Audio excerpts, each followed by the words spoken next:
안녕하세요. 박지훈 변호사입니다. 안녕하세요. 정말 전국 각지에서 이렇게 오셨던 것 같아요. 느낌상 호남에서 오신 것 같아요. 그냥 그렇다고 얘기해 주시면 됩니다. 하여튼 추운데 전국 각지에서 많은 분들이 와주셔서 너무너무 감사드립니다. 우리 신장식 변호사가 쓴 두 번은 경험하고 싶지 않은 나라 출간 기념 토크쇼 시작을 하도록 하겠습니다. 신장식 변호사님 나오십시오.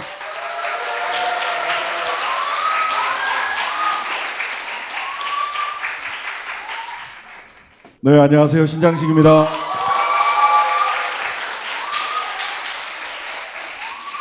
최근에 청취율 조사 나온 거 아십니까?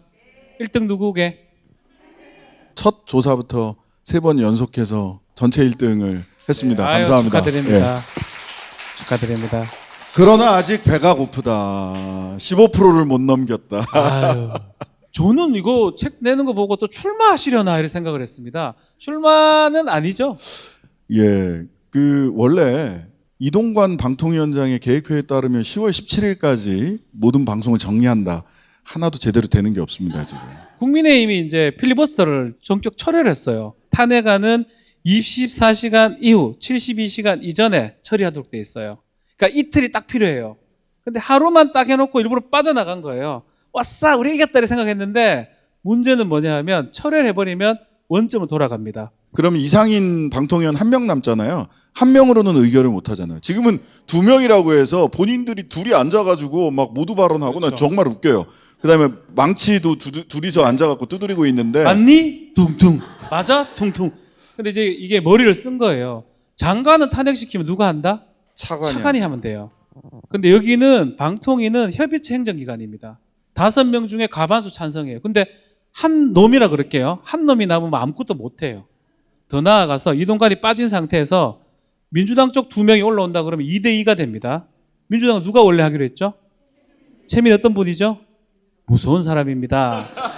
그러면 어떤 것도 처리될 수가 없어요. 그렇게 되면 YTN에서 유진기업이라는 데가 지금 인수자가 됐잖아요.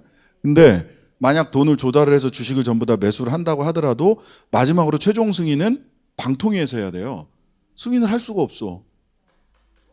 승인을 할 수가 없어. 하라고 그래요, 뭐. 그래서 승인을 하지 않으면 방송위원회에서 막힐 가능성도 있고요. 돌아가면 원래 10월 17일 날로 날을 잡았다라고 해요. 그렇게 되면 원래 이게 10월 말에 책이 나오고 나는 잘려 있고 책이 그때 이제 나오고 그렇지만 이제 시간상 뭐 이동관이 위기인 상황이기 때문에 MBC 뉴스 하이킹 계속 될 것 같고요. 이 책은 그냥 그 책대로 의미가 있을 것 같습니다. 네. 자, 책은 어떻게 출간하게 된 겁니까? 진짜로? 사실은 제가 이제 신장식의 오늘은 뭐 아시다시피 제가 다 씁니다.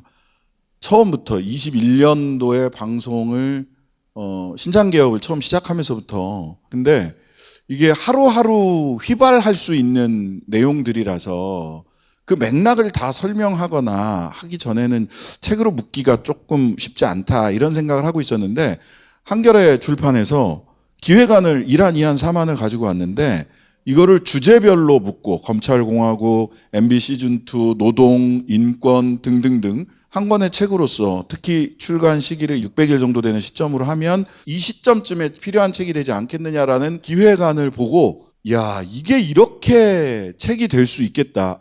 그럼 하겠다. 제목이 두 번은 경험하고 싶지 않은 나라. 제목 누가 지은 겁니까? 이것도 제안을 해주셨어요. 예. 한겨레에서. 제목을 여러 가지를 사실은 제안을 해주셨어요.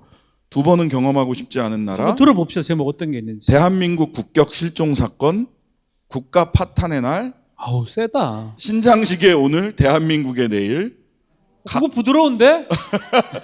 너무 지나치게 부드럽다. 예.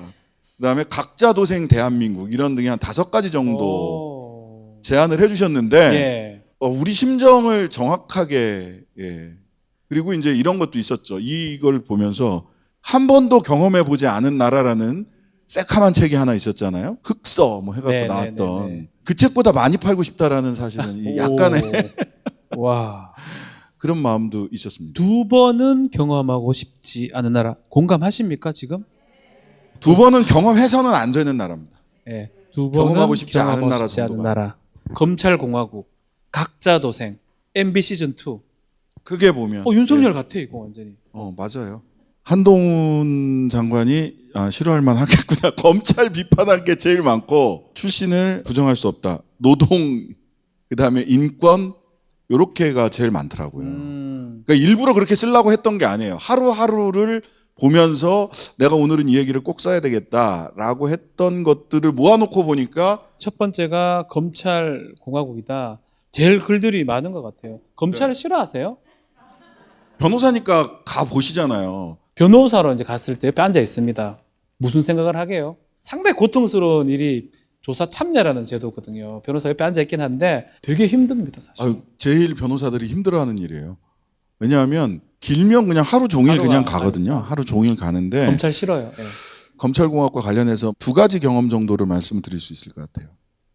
하나는 윤석열 검찰총장 안이 나왔을 때 저는 그때 이제 그 양반이 수사를 해왔던 걸 쭉 보고 저는 왜 반대했거든요. 많은 사람들이 찬성하고 찬양하고 할 때 그때는 뭐 방송을 할 때는 아니지만 사람 만나서 윤석열 어때? 난 반대야. 인간적으로 뭘 하고 저거를 떠나서 이분은 검찰권을 풀스윙으로 쓰는 사람이야. 그래서 반대야. 왜냐하면 검찰개혁의 핵심은 제도적으로도 검찰의 권한을 빼는 것도 있지만 아무리 제도적으로 권한을 뺏는다고 하더라도 가진 권한을 진짜 풀로 사용해야 되는 자리가 있는가 하면 그렇지 않고 절제해야 되는 자리가 있는데 기본적으로 검찰, 경찰, 군대는 국가폭력기구라고 흔히 얘기를 하잖아요. 정치학에서는. 이 국가폭력기구는 민주주의 사회에서는 절제론자가 그 수장이 되는 게 맞다라고 하는 평소에 기본적인 제 생각이 있었기 때문에 절제론자가 아니라 너무 적극론자다. 풀스윙하는 사람이다. 라고 해서 반대했는데 이거는 지금 사용하는 걸 보면 또는 검찰총장에 대해서는 풀스윙을 넘어섰죠. 권한 바깥의 일들을 하고 있고 또 선택적으로 하죠. 내 가족들은 안 돼. 남의 가족들은 도륙을 내도 돼. 뭐 이런. 그다음에 두 번째는 박근혜 정부 시절에 건설노조 쪽 분들을 대리를 했어요. 그다음에 노점상 하시는 분들을 대리를 했어요. 근데 지금 그때 논리하고 지금 논리가 똑같아요. 건폭이고 다른 노동자들을 취업을 못하게 하고 니들끼리 취업하려고 하고 노점상들한테도 니들이 가로를 이렇게 가로막고 있어서 국민들의 보행권을 당신들이 침해하고 있고 다른 노점상들은 노점도 못하게 니들이 자리를 계속 갖고 있지 않냐. 이런 똑같은 논리예요. 여기에 대해서 뭐 반박할 논리는 수없이 많지만 그때 제가 검사들한테 열받았던 건 60대 중반의 노인분을 조사를 해. 검사로서 조사할 수 있어요. 조사가 끝날 무렵에 훈계를 하는 거야. 국민들 보행권을 어쩌고 저쩌고 하면서 훈계를 하는 거예요. 훈계를. 그래서 조사만 하시죠. 오, 멋있다. 저라면 또 훈계 잘 듣겠습니다. 이렇게. 왜냐하면 의뢰인의 또 이 피해자가 중요해서 그랬을 그렇죠. 있죠. 저는 그랬을 거예요. 근데 거기는 이제 이미 이제 다 조사가 끝났으니까 제일 열받았던 건 이제 건폭 쪽을 갔는데 이 친구가 얘기를 하다가 자기가 흥분을 했어요. 검사가 조사를 하다가. 그런 경우 있지. 예, 네, 맞아. 자기가 흥분을 해가지고 당신들이 금수저 노동자라고. 나는 흑수저 검사고 당신들은 금수저 노동자라고 그러는 거예요. 그래서 아니 뭐 이런 사람이 다 있지 하고 가서 찾아봤어요. 예. 찾아보니까 공안부 라인을 쭉 걸어온 사람이 아니에요. 어느 공고 출신 검사예요. 흑수저는 맞네. 네. 본인 입장에서는 드디어 기회를 잡은 거예요. 내가 흑수저 라인으로 편입되어 들어갈 수 있는 기회를 잡은 거죠. 차장검사나 검사장이 일일이 지시하는 게 아니에요. 그런 친구를 딱 해서 야, 너 여기서 이번 수사 제대로 하면 공안부에서 쭉 클 수 있어. 그러니까 이 사람이 목숨을 걸고 수사를 하는 겁니다. 목숨을 걸고. 막 얘기를 하는데 노동법 공부를 안 했어. 민법상 어쩌고 저쩌고 뭐 이런 얘기를 하는 거예요. 근데 노동법은 민법의 특별법이고요. 특별법입니다. 우선 적용돼야 돼요. 우선 적용이 됩니다. 검사님, 노동법 사건입니다. 형법과 노동법 사건인데 민법으로 얘기를 하면 민법으로 얘기를 하면 사장하고 노동자하고 1대1 다이다이잖아. 그러면은 무조건 사장이 이기지. 이기죠. 하다가 아니 뭐 그래도 그렇지. 우리나라 기본법은 민법이고 기본법은 헌법인데요. 탁 덮더니 변호사님 이러시는 게 피해자한테 유리하다고 생각하시는 거예요?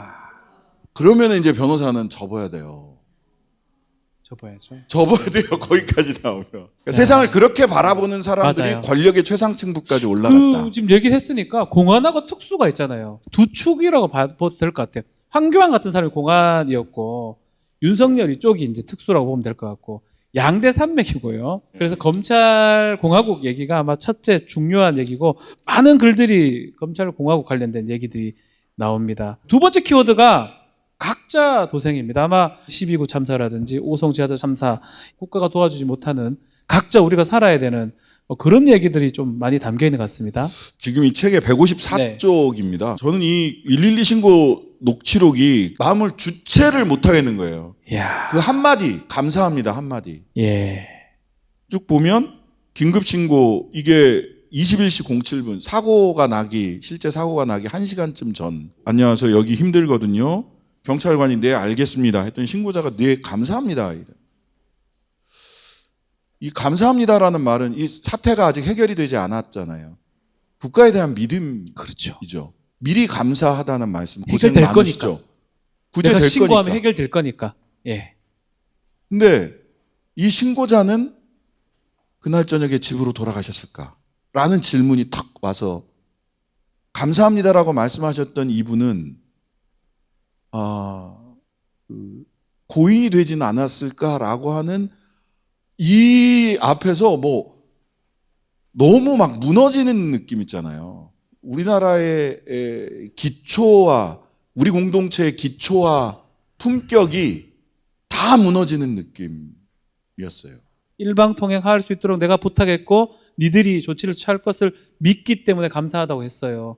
근데 그 후 어떻게 됐습니까? 일방통행 안 됐죠. 조치가 전혀 안 됐고 그 많은 사람들이 압사당해서 그런 파고가 갔던 거예요. 대통령, 국무총리, 행안부 장관, 경찰청장, 서울시장, 용산구청장 이런 시민의 생명 안전 지킬 사람들한테 다 감사하다고 미리 얘기를 한 거예요. 과연 이 사람들 감사하다는 말 받을 자격이 있을까요? 신장식의 오늘이었습니다. 각자 도생을 알려주는 얘기 같습니다. 지금도 진행 중이 같은데 MB 시즌2 얘기도 좀 해주시죠. 저는 MB 시즌2에서 제일 신기한 사람이 누구냐면 최연혜 씨라는 분이에요. 최연혜. 한국가스공사 사장이죠. 예, 지금 현직이 한국가스공사 네. 사장이에요. 한국철도대학 학장을 하시고요. 독일에서 철도 공부를 하신 분이에요. 노무현 대통령이 코레일 부사장으로 임명을 합니다. 코레일 사장은 당시 이철, 부사장 최연혜. 근데 이 양반이 MB 때 코레일 사장이 됩니다. 그러고 나서 철도 민영화를 추진을 하죠. SRT가 그때 분리가 되고 그때 유명했던 말이 있습니다. 어머니의 심정으로 정리해고. 그때 정리해고하고 파업했던 사람들을 막 쳐내면서 어머니의 심정이라고 본인이 여성이라는 걸 팔아서. 근데 박근혜 정권 때 이 사람이 뭐를 하냐? 비례대표 5번인가? 국회의원이 됩니다. 네. 정말 대단하지 않아요? 그러더니 지금 윤석열 정권에서 가스공사 사장을 하고 있습니다. 현직 가스공사 사장님이세요.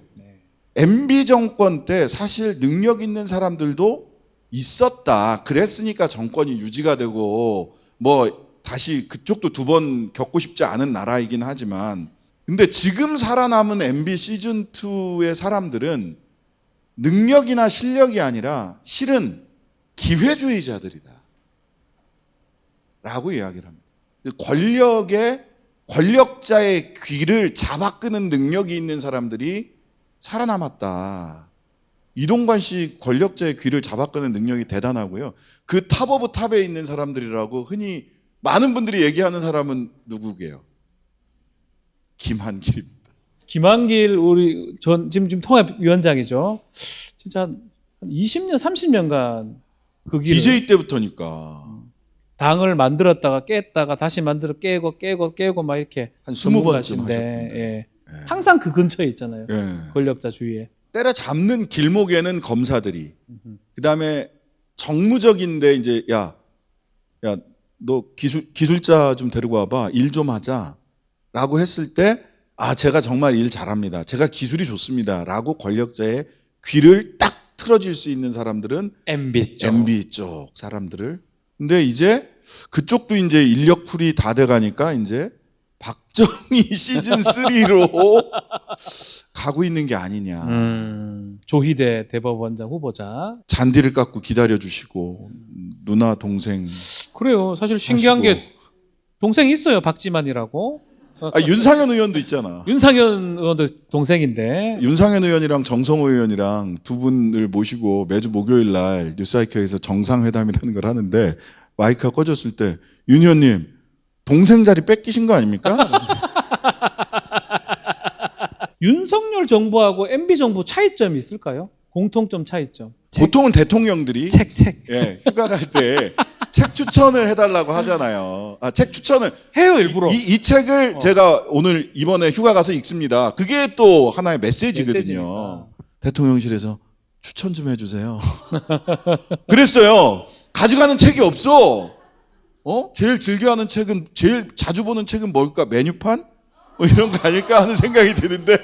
근데 그때 이제 제가 추천했던 책이 이제 벌거벗은 임금님이었습니다. MB는 벌거벗은 모습을 보여주지 않기 위해서 엄청 노력하신 분이에요. 근데 이분은 저는 벌거벗은 임금님을 추천해 드립니다. 그 주변에 그 소년 하나가 없는 거죠. 임금님 벌거벗었다라고 소리치를 소년 한 사람이 없다. 너무 적나라해요. 제일 적나라했던 건 저는 바이든 날리면 사태였어요. 진짜로. 너무 적나라하잖아요. 이거는 거의 그 지록이마 보면 사슴을 보고 말이라고 해라. 근데 말이라고 안 한 사람들을 전부 죽여버리지 않습니까? 그거랑 뭐가 달라요? 날리면이라고 안 들은 언론, 날리면이라고 보도하지 않은 언론은 가만히 두지 않겠다. 대한민국 국민들은 전부 다 날리면으로 들어라. 그러니까 MB는 차마 그렇게는 안 했다라는. 그래서 더 뭐 그랬다. 속마음으로는 막 그냥 막 정면 돌파하고 싶었을지도 모르겠지만 그렇게까지는 안 했어요. MB는 그런 정치 세력, 정치 쪽이에요. 오랫동안 서울시장도 하고 오랫동안 정치를 했던 사람들이고 윤석열 비롯한 지금 정치 세력은 정치 세력들이 아닙니다. 그래서 저는 가능했다고 봅니다. 정치가 어렵다 이런 생각 갖고 있습니다. 요거 하려고 일부러 했어요. 비슷하죠. 예. MB는 그래도 정치인이었던 거고요. 뭐 좋고 안 좋고를 떠나서. 그리고 그 MB를 지지했던 그 당시 그 친이계들, 뉴라이트들, 그 사람들도 정치인들이었어요. 그렇죠. 지금 윤석열 쪽은 정치인들이 아니에요. 그 사람들은 그냥 검사들이나 뭐 부하들이었어요. 예. 그 차이가 가장 큰 것 저도 같고요. 봅니다. 예. 그래서 사실은 뭐 다음에 누가 정권 잡아도 검찰은 지금의 권한을 계속 유지하는 건 거의 불가능할 거다라고 생각이 돼요. 그 검사들도 좀 느끼고 있지 않을까 생각이 듭니다. 맞습니다. 네. 자, 이 세 가지 주제가 주된 내용인데 추천사를 제가 보니까 정세현 장관님께서 말 잘하는 변호사, 이 속담이라고 있지만 신장식 변호사는 정말 말을 잘한다. 이게 청산 유수이면서도 언중유골 촌철살인이다. 정말 칭찬이네요. 그죠? 네. 개인적으로 형이라고 그러는데 방송도 같이 오래 하면서 솔직히 이제 언중유골 촌철살인은 인정을 했어요. 이제 청산유수도 된 것 같아요, 형. 청산유수는 박지훈 변호사가 진짜 이런 청산유수인데 저 형은 말이야 돈을 안 받고도 말을 잘해. 체육도 마찬가지로 한두 줄만 적으려 하다가 많이 적었대요. 자기가 읽어보니까 읽어보면 읽어볼수록 적게 적을 수가 없다 이렇게 얘기를 하던데요. 재미있었던 게 체육답다. 책 출판한다라는 얘기를 들었을 때 위험한 일을 하는구나라는 겁전스를 들었다. 그리고 이거 추천사 도망치고 싶었지만 집요함에 무릎을 꿇었다. 도망갈 명분이 없었다. 어쩌다 추천사를 쓰는 일마저 용기가 필요한 시대가 되었을까. 우리 일상 가까이에 엄습해 있는 공포가 사라지는데 이 책이 일조하길 기대해본다. 많은 분들이 이 책을 구매할 용기, 읽을 용기를 내어주시기를 부탁드립니다. 와, 체육 잘 쓴다 그걸. 좋은 나라가 돼서 속편이 나오지 않길 바란다. 두 번은 경험하고 싶지 않은 추천사였다. 최고예요. 말을 잘하는 사람 글은 좀 못 써요. 그래서 제가 물어보는데 네 말하는 대로 쓰면 된다. 그렇게 얘기해도 말하는 대로 오늘 잘 쓴 것 같아요. 말하는 대로 썼어요. 보니까. 쓴 것 같아요. 자기 말대로. 더 라이브를 그만두게 될 때는 그렇게 비장하게 그만두지 않겠다. 본인은 체육답게 유쾌하게 그만두겠다. 이런 얘기를 하시고요. 기회는 주겠죠. 마칠 뭐 기회는. 마치는 인사를 할 기회는 줘야죠. 사실 이 작가는 YTN에서 그만둘 때 그렇죠. 인사를 못 인사할 하고. 기회를 안 주고 그만두게. 이동형 작가. 이동형 작가. 그건 좀 너무 했죠. 근데 깜짝 놀란 건, 야, 어쩌면 이렇게, 팩트 체크를 철저히 할까, 진행자가. 진짜 열심히 공부해요. 놀랍습니다. 정말 놀라울 정도로 공부를 열심히 해요. 본인이 거의 PD 역할을 하거든요. 그래서 정말 대단한 친구. PD 역할도 하고 그 수요 난장판은 본인이 편집도 다 해요. 아, 직접. 새벽 6시까지 편집하고 굉장히 노력을 하고 팩트 체크를 진짜 공부를 열심히 하는데 재밌다. 야, 이거는 쥐락펴락한다. 출중한 것 같아요. 또 그리고 놀랍게도 이탄희 의원하고 용해인 의원 두 분이 또 추천사를 해주셨어요. 최근 한 설문조사에서 국정감사에서 가장 활약한 의원 용해인, 이탄희 두 분이었거든요. 두 분하고 친분 관계가 있습니까? 용해인 의원은 저희 이제 매주 화요일 날 예, 장해찬하고 자꾸 싸웠잖아요. 용장호투. 용해인 의원이 워낙 분명하고 선명하잖아요. 근데 재밌는 건 용해인 의원의 상대방을 구하기가 되게 어렵습니다. 이게 진행하는 입장에서 든든한 거예요. 그러니까 뭐 우리 어차피 중립으로 하지만 이쪽이 잘해주길 바라고 또 이쪽 어떻게 하길 바라고 이렇게 되길 바라는데 아주 메시지가 확실하고 딕션이 좋고 진짜 말씀한 것처럼 근거를 가지고 고개를 끄덕일 만한 말씀을 해주시는 분들이 방송할 때는 제일 좋아요. 너무 잘해요. 예. 그러면 이제 추가로 질문이 이렇게 주고받기가 되거든요. 그러면은 방송이 굉장히 리듬감이 삽니다. 그러니까 실제로 용해인으로 김해 대변인이죠. 두 분을 방송 같이 했었어요. 거기서도 한판 붙고 가셨는데 결국은 청문회에서 그런 모습이 이제 보이더라고요. 그다음에 이탄희 의원은 제가 민주노동당 후보로 관악을 해서 2000년에 출마를 했었습니다. 모르시죠? 출마한 거 네. 알아요? 예. 네. 떨어졌어요. 네. 당시 이해찬 후보랑 붙었어요. 예. 제가 이제 지역위원장을 할 때 이탄희 의원이 사법고시가 돼서 연수원에 들어가는 사람들이 민주노동당 당원들 중에 1년에 관악구에서만 한 10명 뭐 이렇게 막 들어갔어요. 그때 같이 이제 이탄희 의원도 들어갔는데 그 연수원 입교하는 서류가 있습니다. 그럼 거기에 정당 활동 경력 이런 게 써져 있어요. 공무원이 되는 거거든요.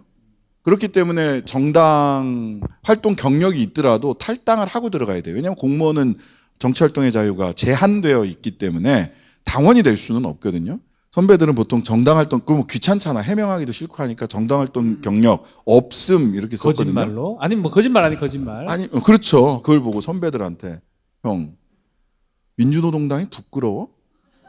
이게 범죄 경력이야? 왜 없음이라고 해? 있음이라고 쓰고 지금은 탈당했다는 탈당계를 같이 첨부해서 공무원으로서의 자격에 아무런 문제가 없다라고 얘기하면 되지. 왜 그걸 없음이라고 해? 그러니까 이탄희 의원은 전형적으로 외유 내강형. 딱 그렇습니다. 예요. 저는 뭐 이탄희 의원하고 군생활 같이 했었어요. 특전사에 있었어요. 이탄희 의원이 특전사 저는 아니에요. 저는 뭐 그런 걸 너무 싫어합니다. 특전사는 이제 법무장교든 뭐 누구든 점프 훈련을 다 받아야 됩니다. 이탄희 의원은 제가 기억하기로는 공수훈련을 계속 받았습니다. 손 들고 간 사람은 없거든요. 제가 가겠습니다. 네가 왜? 라고 했던 기억이 나고 법원행정처에 갔을 때 자기 동기생 뒷조사하라니까 난 못하겠다 라고 하면서 그 사법농단이 시작이 됐던 거예요. 본인은 촛불의 힘으로 사법개혁의 첫 단추라도 꿰지 않았다면 자신은 국회의원이 될 수 없었던 사람이다. 그렇다면 사법개혁과 정치개혁은 본인이 국회의원을 하는 이유, 처음이자 끝이다 라고 이야기를 합니다. 그런 면에서 뭐 검찰개혁이라든지 이런 내용들을 쭉 본인도 이렇게 다 동의하는, 많이 공감을 하고 공감하는 부분이기 때문에 네. 위성정당을 막고 그리고 현행제도 더 나아가지는 못할 그러니까 망정 뭐 적어도 현행제도에서의 다양성과 비례성은 지켜야 되는 게 아니냐. 두 정당은 지금 들어보니까 2016년으로 돌아가려고 하는 것 같긴 해요. 살짝 뭐 그런 경향도 있는데 아직 뭐 이재명 대표는 뭐 반복적으로 대선 때도 그렇고 제도는 조금 더 다양성 비례성 쪽으로 가야 된다라고 이야기를 하는데 또 다른 말씀을 주변에서 많이 하는 분들도 계시다는 게 이제 들려오는 얘기예요. 현실적인 여러 가지 이제 뭐 필요성들 뭐 이런 등등등을 이야기를 한다는데 그런 면에서 또 이탄희 의원이 자기 목소리를 지금 열심히 내고 있다. 응원을 좀 해주시면 좋을 것 같습니다. 네. 자, 신장식 변호사가 가장 좀 좋은 내용이라든지 소개시키고 싶은 내용 본인이 직접 네, 한번 네. 좀 알려주시면 좋을 것 같아요. 174쪽에 있는 네. 내나무라고 갓난아이와 여성 셋이죠. 아이를 세 바라보고 분 있고요. 있는 분은 김용균 씨 어머니입니다. 아이 손을 살짝 잡아보려고. 아이를 아는 여성은 2014년 세월호 참사 고 임경빈 학생의 어머니입니다. 전인숙님. 옆에서 이렇게 아이를 쳐다보고 있는 12구 참사 때 이지한 씨 어머니입니다. 아이는 주한이라고요. 2022년 동국제강 산재 사망사고 고 이동훈님의 아들입니다. 유복자입니다. 아빠를 못 봤어요. 이게 어디냐면 그 문화연대 신유아 활동가라는 분이 사진을 찍으셨는데 김용균 재단이 이사를 해서 입주하는 날 이 장면을 찍으셨어요. 이 글을 쓴 때는 청명이었습니다. 4월 5일이었는데요. 청명이 하늘이 맑아진다는. 그래서 그때 예전 우리나라의 풍습은 내나무라고 하는 나무를 심었습니다. 그 나무는 내 자식들이 시집 장가할 때 결혼할 때 가구를 짜주려고 심는 나무였던 거죠. 배롱나무, 능소화, 오동나무 이런 나무를 심었다고 하는데요. 우리 아이들을 위한 내나무를 심을 자리가 있는가라고 하는 질문을 던졌던 날입니다. 주한이 얼굴을 굳이 이제 모자이크를 했던 건 그 어머니는 여전히 마음이 떨리고 우리 주한이가 혹시라도 다른 차별을 받으면 안 될 것 같다라고 해서 이 모자이크 처리를 꼭 해달라고 하시더라고요. 그래서 그 뜻대로 이 모자이크 처리를 했습니다. 이 엄마들의 마음자리에 그리고 대한민국 땅 어디에라도 자식 키우는 부모들이 우리 아이들을 위해서 나무라는 게 아이들의 미래, 우리 아이들이 살아갈 대한민국에 대한 희망이잖아요. 그 희망의 나무를 심을 수 있어야 된다. 그렇다면 다시는 진짜 두 번 다시 이런 나라 경험해서는 안 된다라는 생각을. 우물에서 나오는 진실이라고 하는 이 그림은 프랑스의 화가 장 레옹 제롬이라는 분이 그린 그림이고요. 전설을 그린 그림입니다. 어느 날 진실은 거짓을 만났습니다. 이후 오랜 시간을 함께 보냈고 어느 날 둘은 작은 우물, 저 우물을 발견을 했어요. 거짓이 진실에게 물이 너무 깨끗해요. 우리 함께 목욕해요 라고 말했어요. 진실이 직접 들여다보니 우물은 참으로 맑았습니다. 둘은 옷을 벗고 목욕을 시작을 했죠. 그런데 갑자기 거짓이 우물 밖으로 뛰쳐나와 진실의 옷을 입고 달아나 버렸습니다. 분노한 진실이 우물에서 나와 울부짖으며 자신의 옷을 되찾기 위해 뛰어다녔죠. 그런데 세상은 벌거벗은 진실을 보자 그만 눈을 돌려버렸습니다. 슬픔과 탄식에 빠진 진실은 수치심에 몸을 떨며 우물 속으로 다시 들어갔습니다. 그리고 다시는 밖으로 나오지 않았습니다. 한편 도둑질한 진실의 옷을 입은 거짓은요, 온 세상을 활보합니다. 세상은 거짓이 진실의 옷을 입고 활보한다는 사실을 압니다. 하지만 모른 척합니다. 왜냐하면 벌거벗은 진실을 감당할 자신이 없기 때문입니다. 이때 어떤 일이 있었냐면요. 이 글을 쓸 때 숙명여대 구현상 교수가 내 논문이 김건희 씨에 의해서 도용당했다, 표절당했다 라고 본인 스스로가 그거를 제시를 했어요. 하지만 국민대는 대학의 자유, 표현의 자유를 이야기하면서 표절이 아니라고 이야기를 했습니다. 한덕수 총리는 대통령의 사저가 이미 청와대 지하 벙커 수준이라서 전화 지시 아무 문제 없다고 이야기를 했고요. 김학의 전 차관은 최종 무죄 판결을 받았던 날입니다. 별장 성접대 그날이 동영상이 보도된 지 9년째 되던 날이었거든요. 거짓은 법이라는 옷을 입고 세상을 활보하고 있고 슬픔과 탄식에 빠진 진실은 수치심에 몸을 숨긴 상황이지 않았을까라는 생각이 듭니다. 스스로에게도 좀 물어봤습니다. 소위 날것의 진실을 우리는 감당할 수 있는가? 나는 감당할 수 있는가? 솔직히 자신이 없기도 합니다. 하지만 거짓이 입고 있는 그 진실의 옷만큼은 벗겨내야 되지 않을까. 그렇게 내놓고 활보하게 다니는 거는 그건 아니지 않나 라는 생각은 했던. 우리 지금 세상이 딱 그런 것 같아요. 거짓이 겉으로 봤을 때는 저게 뭔가 진실된 것처럼 보이는데 사실 아닌데 글들을 보면서 와닿는 게 너무 많은 것 같습니다. 근데 요즘은 좀 진실의 옷이라도 좀 걸쳐 입었으면 좋겠는데 너무 대놓고 그냥 대놓고 하셔서 예. 대놓고 뭐 이러고 다녀가지고 네. 정말 그래서 그 옆에 이제 이게 벌거벗은 임금님인데요. 바로 옆에 또 벌거벗은 임금님이 이것도 마지막에 자 지금 대통령에게 마침내 진실을 말할 수 있는 한 꼬마가 있는가라고 또 말씀을 했던 적이 있습니다. 질문 또 질의응답을 좀 받는 시간도 갖도록 하겠습니다. 두 분은 저의 이름을 아마 아실 것 같습니다. 네. 일반 시민 아무개라고만 표현을 해드리겠습니다. 네. 이런 공공적인 장소에서 시민 누구입니다라고 자신 있게 말하는 데 있어서 주저하게 되고 자기 검열을 하게 되기 때문이라고 말씀드리고 싶고요. 저는 개인적으로 지금 이 정부를 불량 첨가점이라고 표현을 해드리고 싶거든요. 유감, 그러니까 남길 유감정감에 감은 있는데 사과는 없거든요. 개인적으로 궁금한 점은 소수의 사람들의 이야기를 듣게 된 계기에 삶의 변곡점이 있으셨을 것 같거든요. 그게 어떤 부분이었는지가 개인적으로 궁금하고 내년 4월 10일 총선이 차선을 택하는 경우가 많거든요. 이 부분에 대해서 신장식 변호사님께서는 그래도 소수 정당을 뽑아줘야 되는지 아니면은 차선을 뽑아줘야 되는지 개인적인 견해가 어떠신지 여쭙고 싶습니다.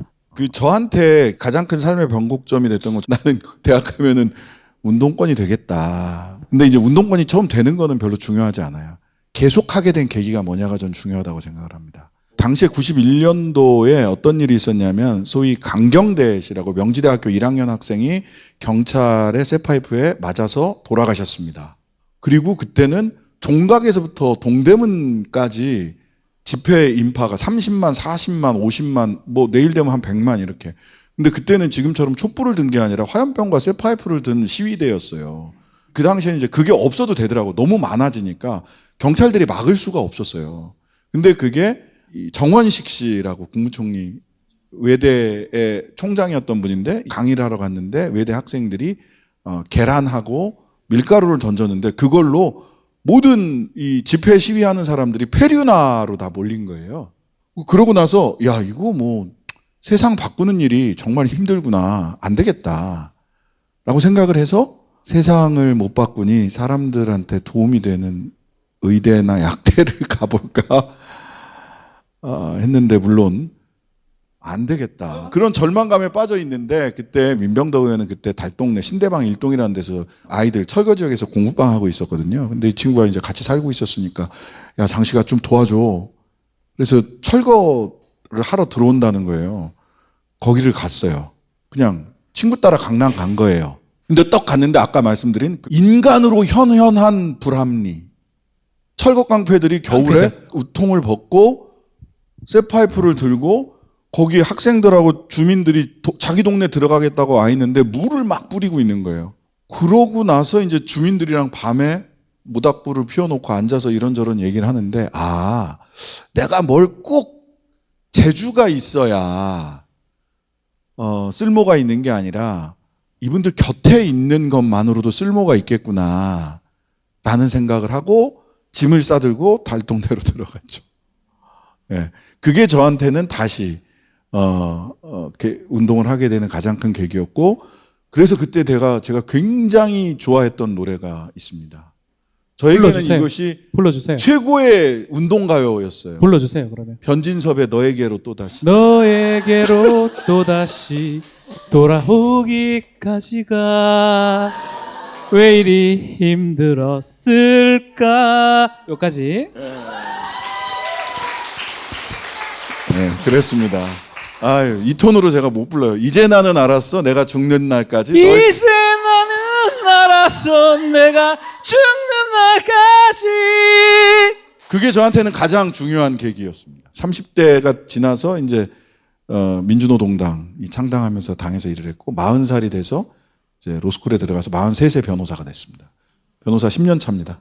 저는 사실은 친가 외가 처가 싹 다 대구 경북에 거주를 하고 있습니다. 모든 법 공부를 할 때 소수나 약자를 위해 공부를 해야 된다라고 배워왔었고 그것을 이제 실천하고 싶었고 어디가 올바르냐를 항상 판단합니다. 그래서 저는 아직까지 뭐 그렇게 약자를 위해서 하기보다는 그냥 내가 아는 어떤 그런 상식을 내가 공부한 거를 실현할 수 있는 그걸 하기 위해서 지금 하고 있고 제가 가지고 있었던 어렸을 때부터 가지고 있었던 꿈은 3인주의 우파 정도? 소위 스웨덴 복지국가의 3인주의 우파 정도 되는 좋은 정당이 있으면 그건 좋겠다. 나랑 똑같다. 나도 그거 똑같아. 나도 똑같아. 한국의 정치 지형과 제도 하에서는 소위 그런 진보 정당, 진보적인 3인주의 우파 정도 되는 정당을 하면 좋겠다라고 했을 때 그런 정당이 정책은 선명하게, 정치는 유연하게 했으면 좋겠다. 그리고 우리나라의 제도와 정치 구조에서는 총선은 본인의 정체성을 좀 분명하고 선명하게 드러내면서 국민들로부터 선택을 받고 대선은 연립정부, 연합정치를 보다 더 선명하고 분명하게 했으면 좋겠다.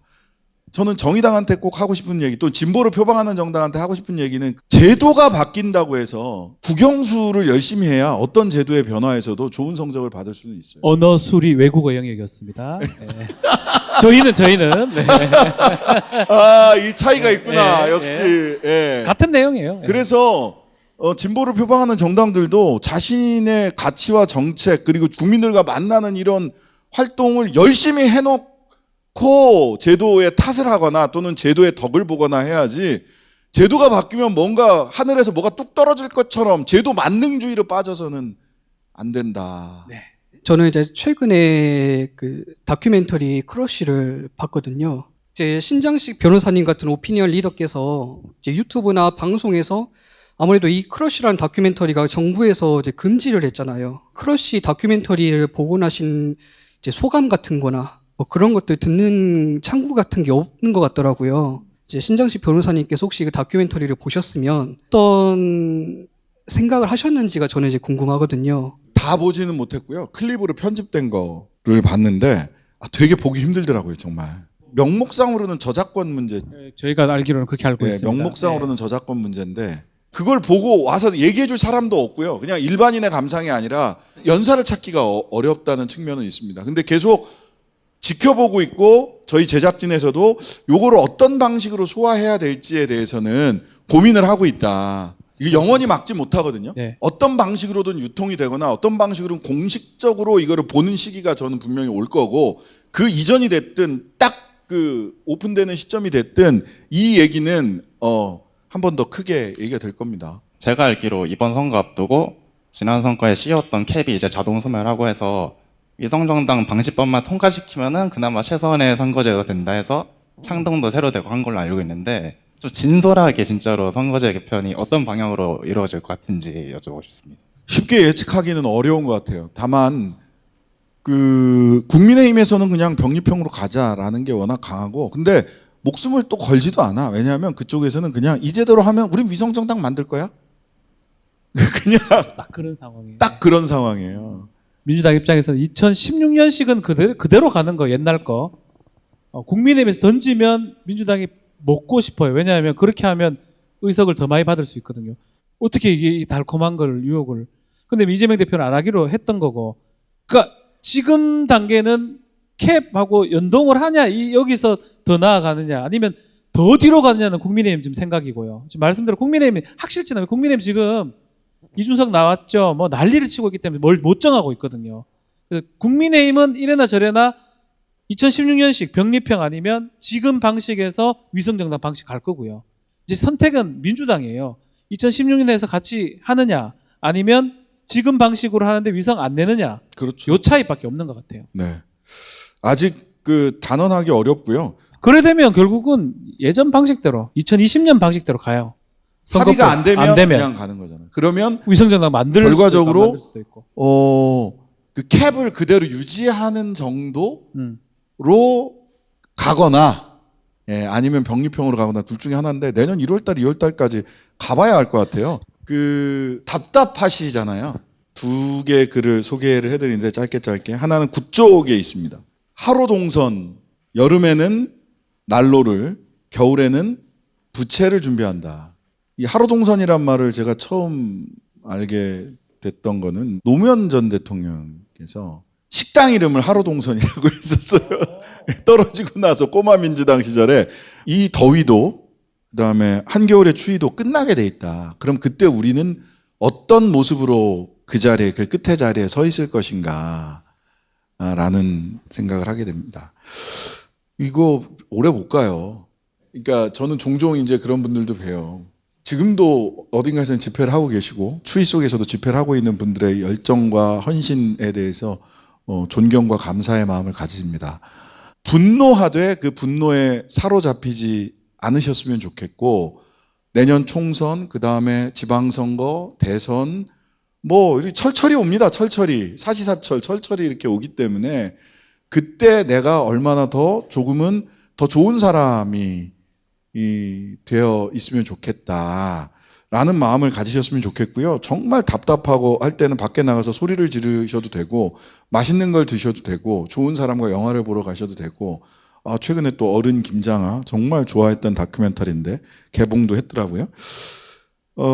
그리고 17쪽에 이게 이 책의 첫 글인데요. 3월 10일 날 썼던 신장식의 오늘이었습니다. 굉장히 많이 힘들어 하는 시기였잖아요. 3월 10일 날. 대선 다음 날, 당선자가 확정된 날, 이런 마음을 먹으면 어떨까. 그때 3월 10일, 지금은 3월, 밤은 짧아지고 낮은 길어졌습니다. 단단히 감고 있던 꽃눈을 조금씩 떠보는 나무가 많습니다. 지난 겨울의 노인들은 살아남아 하늘을 올려다보고 제 딸은 새학기를 맞았습니다. 깊게 갈고 넓게 씨를 뿌려야 하는 시간, 봄입니다. 우리에게 봄이 멀지 않았습니다. 라는 말씀을 꼭 드리고 싶었습니다. 네. 네. 자, 오늘 두 번은 경험하고 싶지 않은 나라 토크 콘서트 와주신 여러분 너무 감사드리고요. 아직 끝난 거 아닙니다. 우리 신장식 변호사 사인 좀 할 수 있는 그 자리 좀 마련해 주시면 마무리를 하도록 하겠습니다. 감사합니다. 네, 감사합니다.